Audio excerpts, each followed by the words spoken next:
গাজার উপচে পড়া ও অস্বাস্থ্যকর উদ্বাস্তু শিবিরে চিকেন পক্সের প্রাদুর্ভাব এবং ওষুধের সংকট হাজার হাজার শিশুকে ঝুঁকির মুখে ফেলেছে।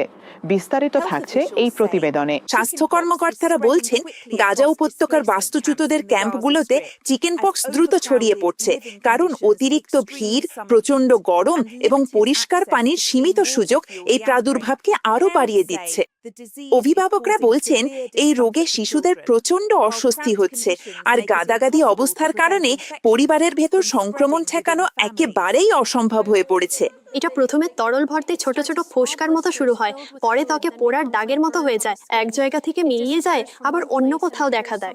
আমার ছেলে সারা রাত কষ্ট পায় আর কখনোই কান্না থামে না।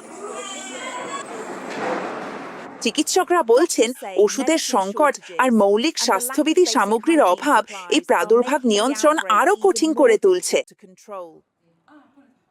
এই রোগ প্রথমে ত্বকে ফোস্কার মতো দেখা দেয়। দুঃখজনকভাবে মানুষের কাছে মৌলিক স্বাস্থ্যবিধি সামগ্রী না থাকায় এই ফোস্কাগুলো প্রায়ই সংক্রমিত ঘায়ে পরিণত হয়। ওষুধের সংকট এবং গাজায় অবরোধের কারণে আমরা এই রোগীদের জন্য যথাযথ চিকিৎসা দিতে পারছি না।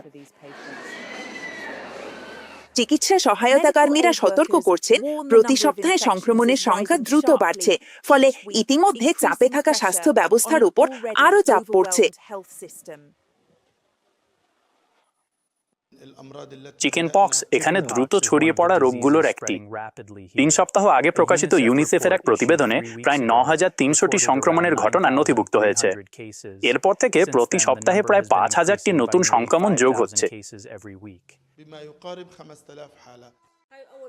সহায়তা সংস্থাগুলো সতর্ক করছে, জরুরি চিকিৎসা সরঞ্জাম এবং উন্নত জীবনযাপনের ব্যবস্থা ছাড়া প্রতিরোধযোগ্য রোগগুলো গাজার বাস্তুচ্যুত শিবিরগুলোতে ছড়িয়ে পড়তেই থাকবে, যার ফলে 2 মিলিয়নেরও বেশি বাস্তুচ্যুত ফিলিস্তিনির দুর্ভোগ আরও বাড়বে।